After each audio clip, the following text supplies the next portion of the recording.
January is a time when most of us make New Year's resolutions that we won't stick to. But Amazon kicked off the year with pledges and plans to put most of us to shame. Firstly, Amazon announced their plans to sell pills and get into the healthcare industry. Because having spent years ruining thousands of workers' physical and mental health, who better to solve the issue?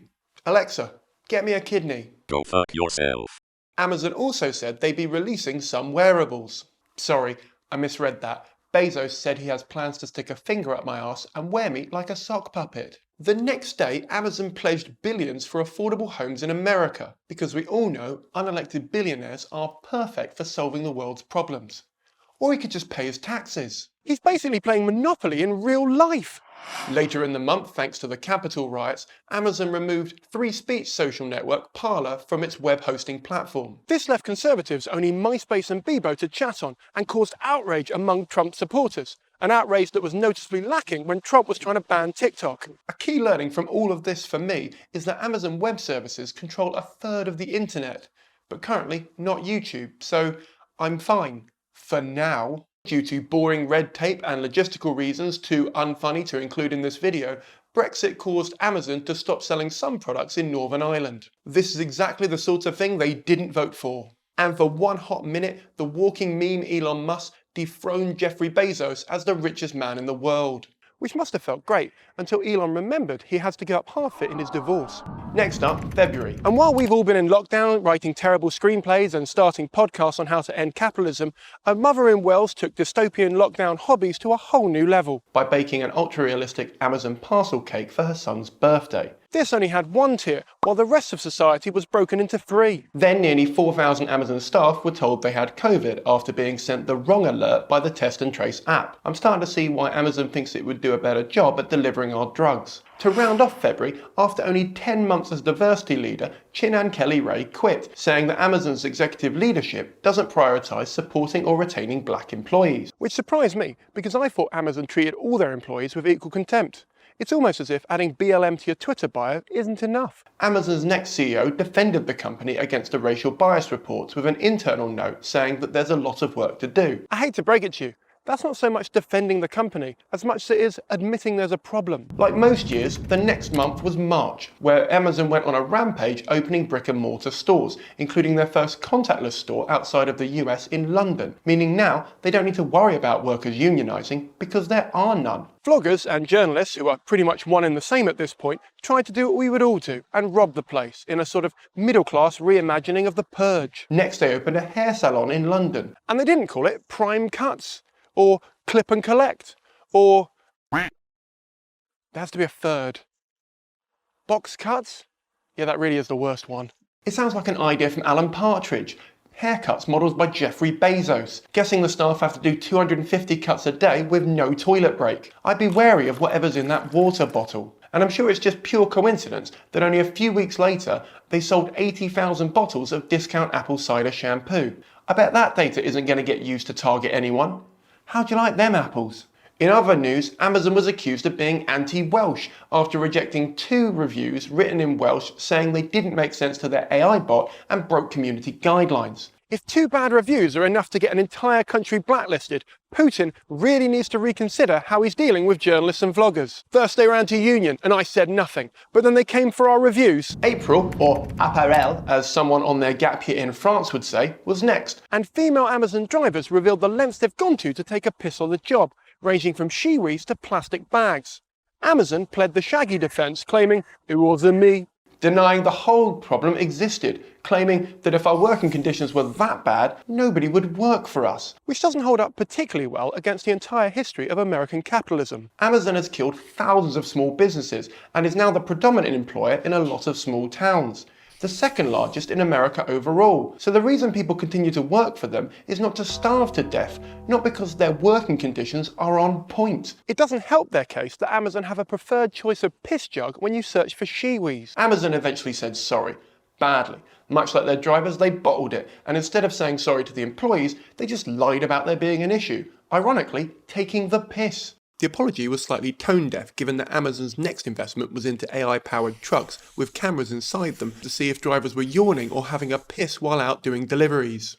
forcing some drivers to quit and others to get fired for yawning, picking their nose, or giving the middle finger to other drivers who cut them up. In their defence, they do now allow drivers to piss in bottles. It's just now they track the amount of times they do it. But as a consumer, I can't see it in the app yet. Amazon then quietly transitioned warehouse workers at its fulfillment centres to a 10-hour overnight shift known as the Megacycle. I'm guessing because calling it the to the graveyard shift was a bit on the nose. Supporters say Amazon isn't forcing anyone to do these shifts, and that's true, they do have two options. Do it or get out of the way of the drones. I'm starting to think the Amazon app should have an option at checkout where you can choose between ruining a fulfillment worker's life and getting your thing the next day, or letting them go home and see their family and getting it 48 hours later. Later, Amazon coined the term industrial athlete for overworked employees. They've also rebranded nervous breakdown as overheating and feeling sick as getting fired. In unrelated news, Amazon announced they are going to be hiring 10,000 new jobs, or setting fire to 10,000 independent businesses, depending on which side of the monopoly you fall on. Roll On June and the least impressive boy band of all time, the G7, said that they were going to be imposing a tax on, quote, the biggest tech giants to pay the right amount in the right places. The deal only applied to businesses with profits exceeding a 10% margin, which doesn't include Amazon, who reinvest their profits into future ventures and executive bonuses. For reference, Amazon's 2020 profit margin was only 6.3%. So it's the real-life equivalent of that bit in Life of Brian where our overlord, Jeffrey Bezos, gets called a very naughty boy. Now look, he's not the Messiah, he's a tax-efficient corporation. When it comes to avoiding tax, Amazon is better at jumping through hoops than any dog at Crufts. Then a mystery bidder paid $28 million for a trip to space with Bezos. Well, what else are you going to spend that money on? The poor, the sick, the homeless? You can barely see them from Earth's orbit. It's basically a taxi for the uber rich. No news yet if you get a discount for being a Prime member. However, for that price, the in-flight entertainment better be banging. Not everyone was excited about the flight, with 130,000 people signing a petition to not let Jeff back onto Earth. But much like their petitions to help staff unionise or get back their human rights, this one did nothing but help Blue Origin get more free PR. In news that proved that somehow all press is good press, ITV revealed that Amazon is trashing thousands of unused items, meaning now we need to worry about the destruction of 2 Amazons burning up the planet. They would rather pay to have items destroyed than offer customers a discount. Capitalism at its finest. On the plus side, later in the year, Amazon did launch a reseller program to cut down on warehouse waste. I guess as my mum used to say, better late than pregnant. In Can we just have one nice thing news? Amazon launched a vinyl subscription service. They announced that for $25 a month, you can get hand-picked vinyls direct to your front door. Oh, handpicked is the name of the AI algorithm they're using. By the middle of June, Amazon were worried that they were running out of human staff to employ. Their burn rate hit 150%, meaning for every 10 people they employed, 15 people left. Amazon was getting through people quicker than a horny fresher who just downloaded Tinder. To try and retain staff instead of paying them a living wage, Amazon launched windowless mindfulness booths, where overworked staff could go in and sit and listen to mindful meditation videos. Reports that employees are using these booths as toilets because it's the only place that Amazon will give them the time to sit and relax are, as yet, unconfirmed. To resolve the issue of overworked HR managers, in July, Amazon replaced its middle management and human resources with artificial intelligence, meaning now employees were getting fired via an app. There really is an app for everything. This must be how they fired Jeff. I know, he wasn't fired. You can stop commenting below. But while you're down there, take a minute to like and subscribe to this channel, because God only knows how long this video took to make. Since Jeff voluntarily quit, he won't be eligible for unemployment. Poor guy. Reports say he'll be spending his retirement going up to space to look down on his creation. I wouldn't be surprised if Jeff came up here just to avoid paying his taxes.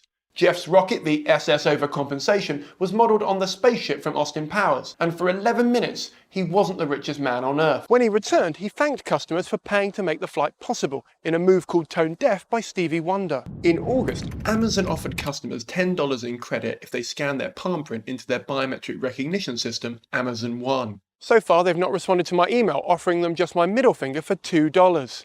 At least this time they're asking for the data instead of taking it. How low is my bar? In small victories news, Amazon installed hub lockers in 2 Chicago parks, but then had to remove them days later after public backlash. I'll take what I can get. Amazon then said they were planning on opening department stores in the US, and the circle of life was complete.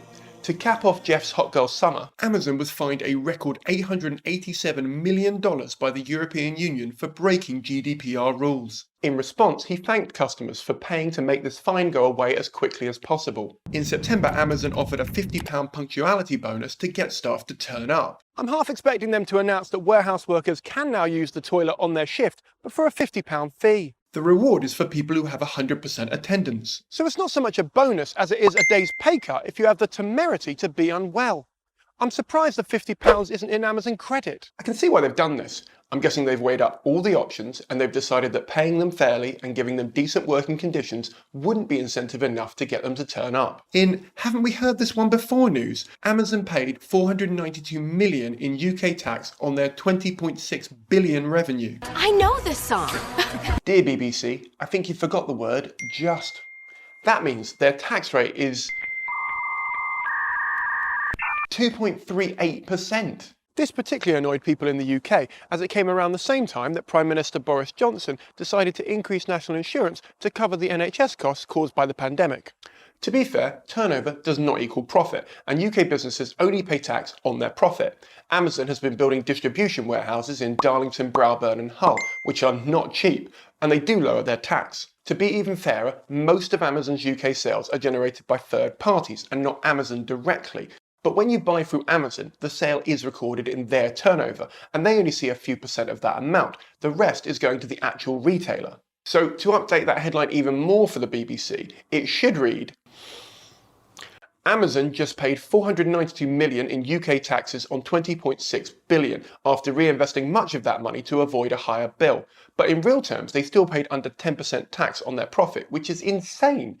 Yes, this headline is getting a bit long, but without the full context, it's far too easy for people to just read the headline and get mad. I mean, we should be mad. It's still only 10%, but it's not as bad as the people on Twitter thought. And just like that, I'm the reply guy, playing devil's advocate for Amazon, and this is apparently the anthill I'm willing to die on. Jeff Bezos pledged $1 billion towards world conservation. That's a bit like me saying I gave £200 to the rainforest. Amazon opened a $21 million state-of-the-art warehouse in a Tijuana slum. Pretty much announcing their expansion into slave labour in third world countries. You can see here the warehouse is next to people living in slums. It looks like a dystopian nightmare straight out of a Netflix documentary, because Prime ain't going to produce it. I'm surprised they haven't upgraded all of the cardboard houses to Amazon boxes and then written off the cost as an advertising expense. I'm genuinely worried when I write jokes like that. I'm just giving them new ideas. And finally, Amazon launched a new range of hardware devices, including Astro, basically an Alexa screen that can move. The data mining device will only set you back a couple of £100, and like most overworked Amazon employees, it will throw itself down the stairs when it can't take any more. In the promotional video, you can see Astro performing a range of household tasks, from following you around the room, to scanning all of your belongings, to falling in love with your vacuum cleaner. The only task everyone seemed interested in is if Astro could bring you a beer, something Amazon were quick to confirm it could not. In October, Halloween came early as we learned not only can Astro not bring you a beer, but also she takes more data from you than any other smart device.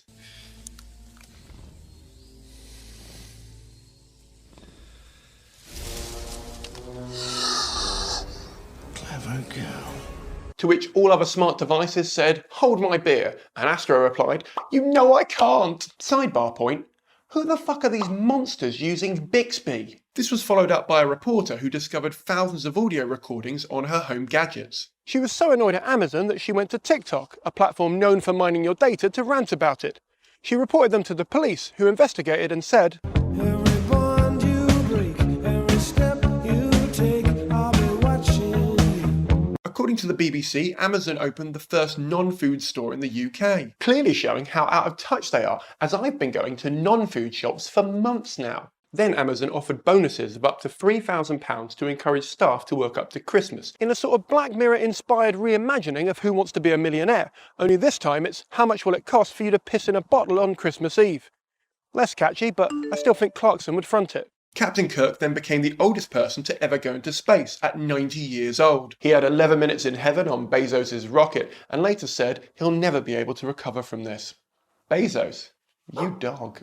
Jeff used his press opportunity to say that he has plans for a space business park, bringing forward the exciting time when we actually have to pay for oxygen. What a time to try to stay alive. In No Shit Sherlock news, we got confirmation that Amazon has been copying competitor products and rigging the search results to game the system to get itself more sales. If you'd like to watch my full video on how they use third-party data to pick which product to replicate next, there's a link for that below. To finish the month, this TikTok went viral of a woman slipping out the back door of a Prime van after what the internet presumed was the fastest delivery an Amazon rep has ever made. Her next delivery is due in 9 months. In November, Terry Crews proved that Amazon is a great place to work if you're already rich and only have to be there one day. This video was so tone deaf it got to the final of America's Got Talent. Imagine being so desperate for new employees they'll spunk a couple of £1 million on a celebrity endorsement but not spend that same money on future employees' working conditions. Bezos then came back from space just long enough to give a speech at COP26, where he said, in too many parts of the world, nature is already flipping from a carbon sink to a carbon source, and then pledged $2 billion to restore nature and transform food systems. God does move in mysterious ways. Or, God complex much? This caused a little stir on Twitter, with people comparing his pledge amount to the $5.5 billion he spent to go to space for 5 minutes, and the fact Amazon's carbon footprint went up 19% last year. But in his defense, they are very convenient and can get you anything you want while you just sit in your pants. So... Later in the month, Amazon stopped accepting UK Visa credit cards. You know the old saying, there are some things money can't buy, and for everything else, there's Amazon Card. Amazon claimed it was dropping Visa due to their high fees. However, MasterCard and Visa set nearly identical transaction fees in the UK. Unsurprisingly, reports then came out that Amazon's own credit card stands to benefit from the ban. This pissing contest is likely to continue right up to the deadline in January, and as customers, we're stuck in the middle of a game of corporate chicken, hoping that one of them buckles before we all get run over. Does that analogy work? In December, we got more frightening monopoly news when we discovered Amazon is now bypassing the supply chain chaos by chartering ships, long-haul planes, and creating custom shipping containers, bringing forward the exciting time when Amazon owns the entire supply chain for all businesses on and off Earth. It's really fascinating to watch.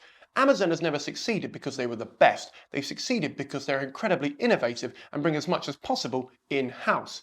Also, Jeffrey Bezos is really attractive and intelligent. Oh, who the fuck has hacked my teleprompter? In Please Can We Have Some Good News? A grandma who was living with dementia walked away from her home, causing massive stress to her entire family. But thankfully, an Amazon delivery driver was able to return her safe and sound. I'd like to see a fucking drone do that. The new service, known as Gramazon, will get your nan home safe and sound the very same day. In Not Another One news, Italy fined Amazon and Apple $338 million for anti-competitive sales of Beats headphones. The TLDR here is that people were complaining there were too many counterfeit items on Amazon and that they should do something about it. Amazon worked with a manufacturer to limit sales to only authorised suppliers, cutting out thousands of third-party retailers and smaller companies. Amazon has had more fines this year than Ross Geller did in Series 5 when he went through his third divorce. I'm fine. Really? Absolutely. I'm fine. Totally fine. I don't know why it's coming out all loud and squeaky, because really, I'm fine. And can we talk about the fact that 70% of consumer electronic purchases in Italy all go through Amazon? No! Nope, apparently we have to finish this video first. And finally, in Their Evolving news, a porch pirate stole a package dressed up like an Amazon worker. Porch pirates are monsters and they should be made to work for Amazon for free. I guess he's dressing for the job that he wants? I did do a quick search and Amazon has removed all listings for uniforms on their own site, which I guess is a step in the right direction. However, eBay don't give a shit. But this has led to an interesting trend where people are placing glitter bombs that look like Amazon packages outside their front door to catch porch pirates when they open them. Malcolm was right. Life finds a way.